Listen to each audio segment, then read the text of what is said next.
Bruce Lee का जन्म 1940 में सैन फ्रांसिस्को में हुआ था। उस समय सैन फ्रांसिस्को एक सांस्कृतिक मेलजोल का केंद्र था, जहां विभिन्न पृष्ठभूमियों के लोग एक साथ रहते थे। उनका जन्म वर्ष ड्रैगन का वर्ष बहुत लकी माना जाता है। ड्रैगन चीनी संस्कृति में शक्ति, साहस और सफलता का प्रतीक है। ब्रूस एक बहुत ही होशियार बच्चे थे और साथ ही में बहुत ही ऊर्जावान भी। उनकी ऊर्जा और जिज्ञासा ने उन्हें हमेशा कुछ नया सीखने के लिए प्रेरित किया। ब्रूस का परिवार वापस हांगकांग चला गया जब वो छोटे थे। हांगकांग में उनका जीवन पूरी तरह से बदल गया। वो उस चहल पहल भरे शहर में पले बढ़े। हांगकांग की सड़कों पर जीवन बहुत ही जीवंत और चुनौतीपूर्ण था। ब्रूस को डांस और एक्टिंग करना बहुत पसंद था। उन्होंने अपनी कला के माध्यम से खुद को व्यक्त करना सीखा। यहां तक कि उन्होंने बचपन में कई फिल्मों में एक बाल कलाकार के रूप में काम भी किया। उनकी अभिनय क्षमता ने उन्हें जल्दी ही पहचान दिलाई। लेकिन हांगकांग में जीवन हमेशा आसान नहीं था। वहां की तंग गलियों और भीड़ भाड़ ने कई चुनौतियां पेश की। शहर में बहुत भीड़ होती थी और अक्सर खतरा बना रहता था। इस माहौल में ब्रूस को अपनी सुरक्षा के लिए सतर्क रहना पड़ता था। ब्रूस का स्ट्रीट गैंग्स से पंगा हो जाता था। ये घटनाएं उनके जीवन में एक महत्वपूर्ण मोड़ साबित हुई। इसी कारण से उन्होंने मार्शल आर्ट्स सीखना शुरू किया। मार्शल आर्ट्स ने उन्हें आत्मरक्षा के साथ साथ आत्मविश्वास भी दिया। उन्हें अनुशासन और ताकत की जरूरत थी। मार्शल आर्ट्स ने उन्हें मानसिक और शारीरिक रूप से मजबूत बनाया। उन्हें क्या पता था कि यही उनकी जिंदगी बदल देगा। मार्शल आर्ट्स ने उनके जीवन को एक नई दिशा दी।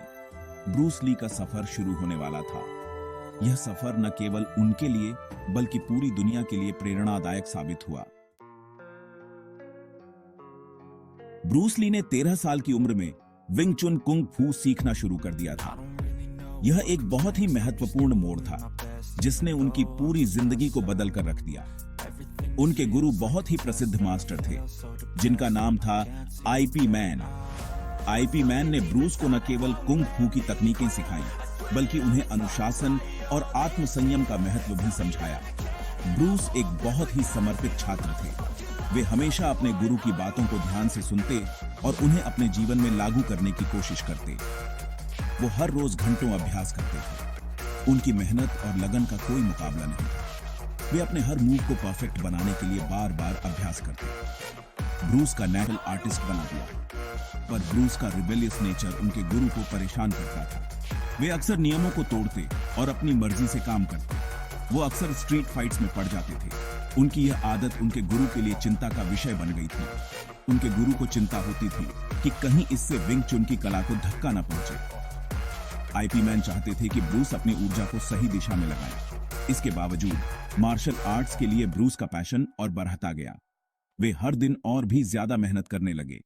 वो सबसे बेहतरीन मार्शल आर्टिस्ट बनने के लिए दृढ़ थे।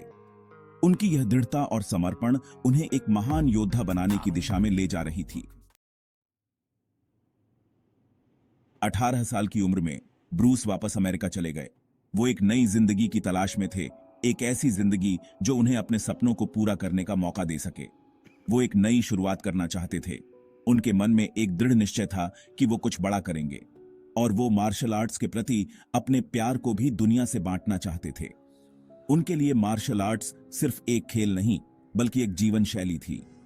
ब्रूस बहुत ही कम पैसों के साथ सैन फ्रांसिस्को पहुंचे। उनके पास सिर्फ कुछ डॉलर और बड़े सपने थे। गुजारा करने के लिए उन्होंने छोटे मोटे काम किए। उन्होंने वेटर, डिशवॉशर और कई अन्य छोटे काम किए ताकि वो अपने खर्चे चला सकें। उन्होंने अपने अपार्टमेंट में ही कुंग फू सिखाना शुरू कर दिया। उनके पास कोई बड़ी जगह नहीं थी, लेकिन उनका जुनून बड़ा था। उनकी क्लास अलग होती थी। वो अपने छात्रों को सिर्फ तकनीक ही नहीं, बल्कि आत्मविश्वास और आत्मसंयम भी सिखाते थे। उन्हें ट्रेडिशन या स्टाइल की परवाह नहीं थी। वो हमेशा नए तरीकों की खोज में रहते थे। उनका ध्यान सिर्फ इस बात पर होता था कि क्या काम करता है। उनके लिए मार्शल आर्ट्स का मतलब था वास्तविक जीवन में उपयोगी होना। ब्रूस प्रैक्टिकलिटी और एफिशिएंसी में विश्वास रखते थे। उनके लिए हर मूव का एक उद्देश्य होना चाहिए था। इससे हर तरह के लोग उनकी क्लास में आने लगे। उनके छात्रों में विविधता थी, जो उनके शिक्षण के तरीके को और भी समृद्ध बनाती थी। वो अलग अलग रेसेस के स्त्री और पुरुषों को सिखाते थे। उनके लिए हर व्यक्ति समान था, चाहे उसकी पृष्ठभूमि कुछ भी हो। उस समय के सेग्रीगेटेड मार्शल आर्ट्स की दुनिया में ऐसा पहले कभी नहीं हुआ था। ब्रूस ली ने इन बाधाओं को तोड़कर एक नई राह बनाई। ब्रूस के स्किल्स ने हॉलीवुड का ध्यान अपनी तरफ खींचा। उन्हें TV show the green hornet में काम मिल गया। इसमें उन्होंने काटो का किरदार निभाया, जो एक मास्क्ड मार्शल आर्टिस्ट था। दर्शक उनकी स्पीड और पावर देखकर दंग रह गए। ब्रूस एक सेलिब्रिटी बन गए, परंतु वो फ्रस्ट्रेटेड थे। वो लीडिंग रोल्स करना चाहते थे। वो मार्शल आर्ट्स की असली ताकत दुनिया को दिखाना चाहते थे, पर हॉलीवुड एक एशियन लीडिंग मैन के लिए तैयार नहीं था। निराश होकर ब्रूस वापस हांगकांग लौट गए। वो अब अपना रास्ता खुद बनाने की ठान चुके थे। अब वो खुद ही अपने लिए अपॉर्चुनिटीज क्रिएट करेंगे। यही उनके करियर का टर्निंग पॉइंट था। Section 5, enter the dragon. Hong Kong वापस आकर ब्रूस ली एक फिल्म स्टार बन गए। उनकी फिल्में इंस्टेंट क्लासिक्स बन गईं। The Big Boss, Fist of Fury और वे ऑफ द ड्रैगन ने बॉक्स ऑफिस रिकॉर्ड्स तोड़ दिए। दर्शकों ने ऐसा पहले कभी नहीं देखा था। ब्रूस का फाइटिंग स्टाइल बिजली की तरह था। वो अद्भुत स्पीड और प्रिसीजन से मूव करते थे। उनके किक्स और पंचेस बिजली की गति से होते थे। पर उनकी फिल्में सिर्फ एक्शन नहीं थी, उनमें सेल्फ एक्सप्रेशन और आप जिस पर विश्वास करते हैं उसके लिए लड़ने का संदेश था। ब्रूस पूरी दुनिया में, खास करके एशियन डायस्पोरा के बीच, ताकत और दर्द का प्रतीक बने। सेक्शन 6, समानता के लिए लड़ाई। ब्रूस ली को अपनी पूरी जिंदगी प्रेजुडिस का सामना करना पड़ा। अमेरिका में उन्होंने उस समय के रेसिज्म को चुनौती दी। उन्होंने रेस की परवाह किए बिना हर किसी को मार्शल आर्ट्स सिखाया। वो इक्वालिटी और रिस्पेक्ट में यकीन रखते थे। हॉलीवुड में उन्होंने स्टेरियोटाइप्स के खिलाफ लड़ाई लड़ी। उन्होंने ऐसे रोल्स करने से मना कर दिया जो एशियंस को नेगेटिव लाइट में दिखाते थे। वो दुनिया को एशियन पीपल को देखने का नजरिया बदलना चाहते थे। ब्रूस ने इनजस्टिस के खिलाफ आवाज उठाने के लिए अपने प्लेटफॉर्म का इस्तेमाल किया। उन्होंने स्टेरियोटाइप्स को चुनौती देने के लिए अपनी फिल्मों का इस्तेमाल किया। वो वॉइसलेस लोगों की आवाज बन गए। सेक्शन 7, ब्रूस ली, दार्शनिक। ब्रूस ली सिर्फ एक मार्शल आर्टिस्ट नहीं थे, वो एक डीप थिंकर थे। उन्होंने फिलॉसफी और सेल्फ इंप्रूवमेंट की पढ़ाई की। उन्होंने अपनी खुद की फिलॉसफी बनाई जिसे जीट क्यूने डो कहते हैं, जिसका मतलब है the way of the intercepting fist. Jeet Kune Do का मतलब है अडेप्टिंग और इवॉल्विंग। इसका मतलब है जो काम करता है उसे अपनाना और जो नहीं करता उसे छोड़ देना। इसका मतलब है खुद बनो, दूसरों की एनिक्वेल नहीं। ब्रूस लगातार सीखने और बढ़ने में विश्वास रखते थे। वो अपने स्टूडेंट्स को खुद सोचने के लिए प्रोत्साहित करते थे। वो चाहते थे कि वो अपना रास्ता खुद खोजें। सेक्शन 8, एक्शन से रची गई विरासत। मार्शल आर्ट्स पर ब्रूस ली का प्रभाव बहुत ज्यादा था। उन्होंने फाइटिंग टेक्निक्स में क्रांति ला दी। उन्होंने दुनिया को कुंग फू की ताकत से परिचित कराया। उन्होंने लाखों लोगों को मार्शल आर्ट्स सीखने के लिए इंस्पायर किया। पर उनकी लेगेसी सिर्फ मार्शल आर्ट्स तक ही सीमित नहीं है। वो एक कल्चरल आइकॉन थे। उन्होंने रेशियल बैरियर्स को तोड़ा। उन्होंने पूरी दुनिया के लोगों को इंस्पायर किया।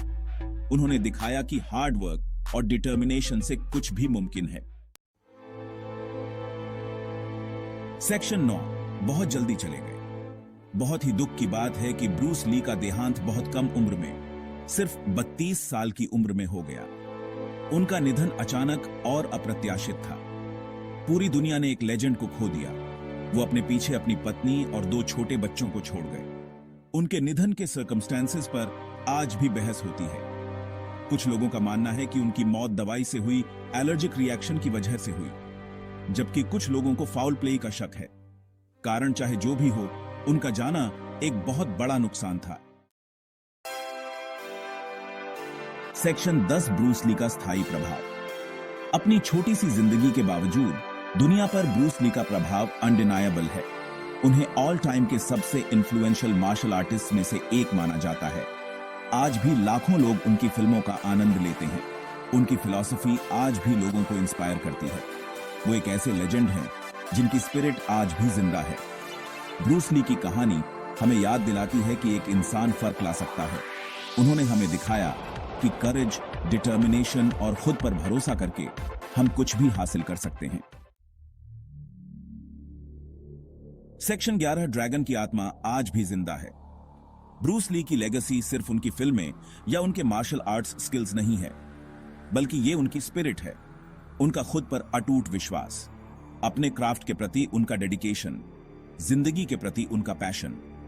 ब्रूस ली हमें अपनी इंडिविजुअलिटी को अपनाना सिखाते हैं, जिस पर हम विश्वास करते हैं उसके लिए लड़ना सिखाते हैं। हम जो भी करें उसमें एक्सेलेंस के लिए स्ट्राइव करना सिखाते हैं। वो हमें खुद का बेस्ट वर्जन बनने के लिए इंकरेज करते हैं। ब्रूस ली भले ही चले गए, पर उनकी स्पिरिट आज भी जिंदा है। वो आज भी जनरेशंस को अपने ड्रीम्स को फॉलो करने और दुनिया में अपनी छाप छोड़ने के लिए इंस्पायर कर रहे हैं।